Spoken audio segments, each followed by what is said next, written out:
Hey everybody, welcome to MPH, Motoe Performance and Health, and our another episode with Coach Robb Beams. Thanks for being here again. Thanks, brother. Interesting topic today. I want to get into base training, why this is so important, whether you're a motocross athlete or training for something else. Building a cardiovascular base is super important, and I wanted to get your take on the why. Yep. And then a little bit on the how. Absolutely. Well, coming right out of the blocks, the first thing to take a look at would be the subject of periodization. We have a resource on our website. Essentially, periodization is just taking 12 months and breaking it up. You know, when do you want to race? What's the characteristics of the race? Is it a short 5-lap sprint that's 8 minutes, or is it a 30-minute plus 2? You've got to know what you're training for, first of all. Right. Second thing you've got to look at is what is your current limitation. If I've got to race a 30 plus 2, but I get tired after 18 minutes, I know that's my opportunity. So then when we take a look at that, you got to just keep breaking the year down and go backwards. That's the key word. Because when we hear the word base training, in the periodization world, we call it preseason. Well, in preseason, there's two main focuses: maximize aerobic engine, maximize physical strength. You don't need to be doing sprint work during that phase, because if you think about use a tree for an easy illustration, the roots of the tree are your capillary beds in your muscle. You go to the tree itself, that's your muscle, that's your strength base. And then the leaves at the top, that's your aerobic engine, your ability to get oxygen. So if you look at that, the only way that you can increase the number of capillary beds in the muscle is low intensity training. High intensity training, you're not establishing blood vessels. So if you put it in the tune of a motorcycle, right? If we want to get rid of the exhaust, that's our aerobic engine. If you want, you could go back, the size of your piston is going to be your strength base. The size of your carburetor is how much oxygen you can get in. The pipe is the capillary beds. It gets the byproduct out. It's pretty simple. The problem that we run into is our race season is so fragmented. Doesn't matter if it's amateur or pro anymore. There's a big race every month. Well, how is somebody supposed to build an aerobic engine? This, again, comes from the Olympic Training Center. It takes 6 months to build an aerobic engine. So like with my elite athletes like Logan Best and Nick Laurie and Devin O'Leary and guys like that, those guys are contenders for Loretta's. Those guys start training in November for Loretta's. Wow. Now, some people go, wait, if I do the math, isn't that 8 months? Yeah, because the longer the better. And with amateur racing, and we have this mantra in the physiology world, until you can go long and slow, you can't go short and fast. Because if you haven't built the strength base, if you don't have the aerobic engine, now all of a sudden you're trying to do speed work and you're lacking the two things that you need more power and more aerobic capacity. But if all you do all year long is sprint races, that's going to be your limiting factor. So that's why base training is so important. The other thing that's really important, and we refer to it in our offices, about muscle and athletic durability. If I'm trying to reduce the risk of injury, if I'm flexible and I'm strong, then if I do have a high-speed get-off, the velocity of being yard darted down the track isn't going to tear stuff apart. That's where flexibility, I don't think, gets enough reputation or enough credibility for what it can do to keep us from getting injured. Because in the subject of a base training, there's only two things that will slow us down as an athlete: an injury or an illness. So if I take the time to build an aerobic engine, I'm actually enhancing my immune system. Yeah, really, that base training shouldn't tax your immune system at all, right? That's You're not up in those right. really high heart rates where you'd start to maybe break that down. Well, if you ride this motorcycle in second gear for 40 minutes, there's not a listener that would go, that was smart. But yet we'll go out and train just guts to the wall every time we get on the motorcycle, and every time we cross-train and go, why am I sick all the time? Why am I injured all the time? Because you're training too hard. Right. That's where the base training, and that's why I always love to draw the analogy of the Tour de France. The Tour just finished up here. You look at these guys in the, let's call it early season, November through February, they're not going and doing 1 mile intervals. They're riding 5, 6, 7 hours, 15 miles an hour. But then second to the last stage of the Tour de France was a time trial. They averaged 33 miles an hour for 25 miles. Yeah.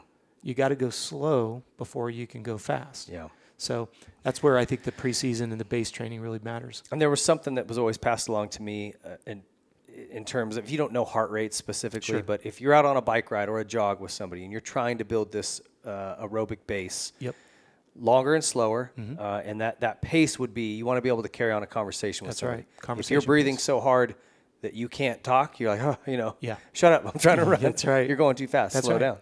And it's actually, I enjoy that part of it because it's not super painful. Yeah. And I guess, like, to your point, I'm slow twitch. We kind of have looked, just based on my own makeup, that comes a little easier to me. So Absolutely. I enjoyed the base training, Sure. like the longer, slower rides. It's that really high heart rate stuff at the end that was the most painful for me and probably my weakness. What are some good things? I mean, obviously cycling, just because it's low impact. What else is good for this, for just building that base? Yeah, I'll tell you, my favorite swimming. Yeah. Hands down, because if you look at our sport, our joints and our low back and everything takes enough abuse as it is. Swimming has such a multitude of benefits. You can use it for contrast therapy. We don't ever get in the pool and go, oh, it's hot. Well, I guess there's always an exception to the rule, but for the most part, you get in and go, oh, it's kind of chilly. Well, that's contrast therapy. Your body loves that. Day after a race, jump in the pool. You don't have to go and swim like Michael Phelps. Just get in the pool for 20 minutes. Energy creates energy, right? So get in the pool. There's no impact.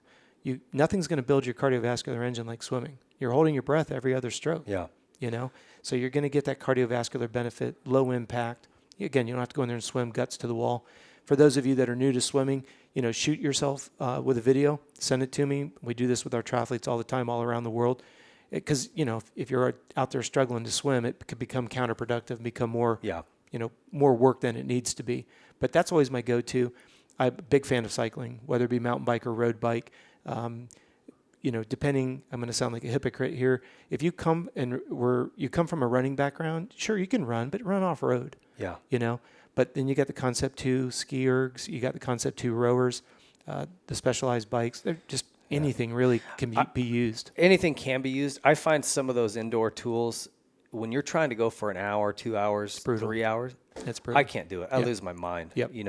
For me, what's been a really fun base tool is my e-bike. Absolutely. I got a specialized Levo and the Kenevo because that motor helps keep you down into your lower realms, but you can ride for hours and you're just smiling the whole time. It's the most fun you'll have building a cardiovascular base. No, I would agree with you 100% there. And on the swimming, just real quick, we're going to just dab on this. I don't want to take too long, but I do a bit of swimming, particularly in the summer here, and I'll breathe every third stroke. So then I'm rotating sides.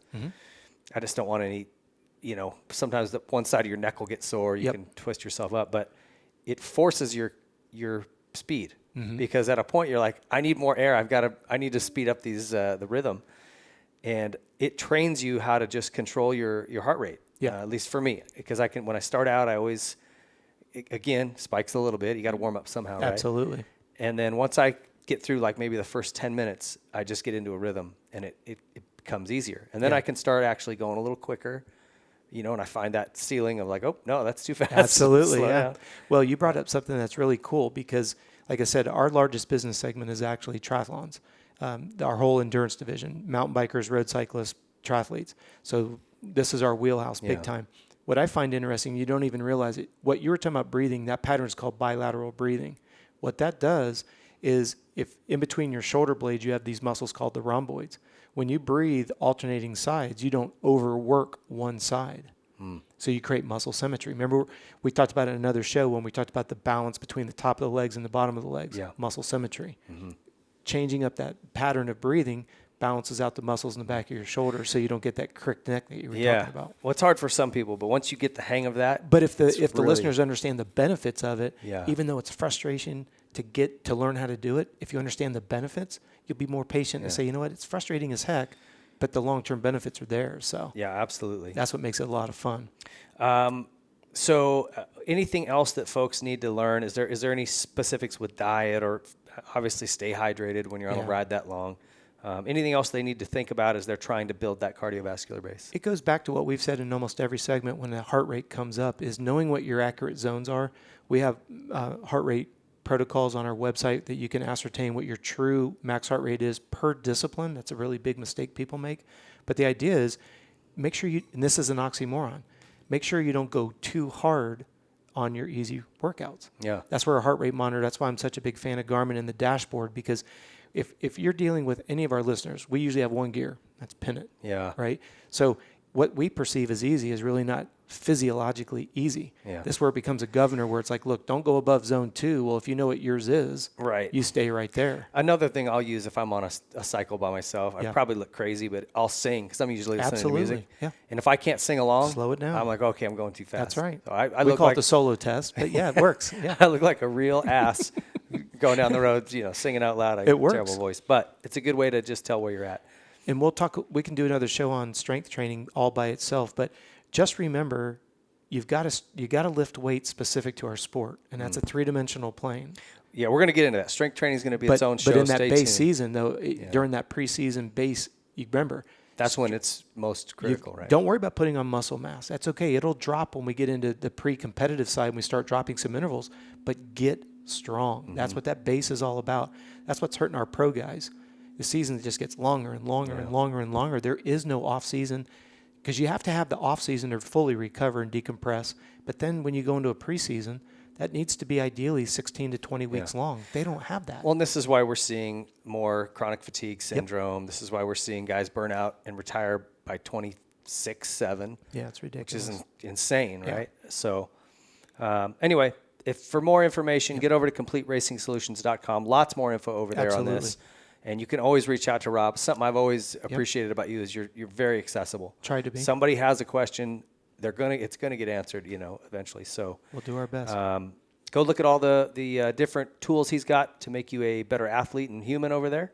And we sure appreciate you tuning in. Stay tuned for more MPH videos.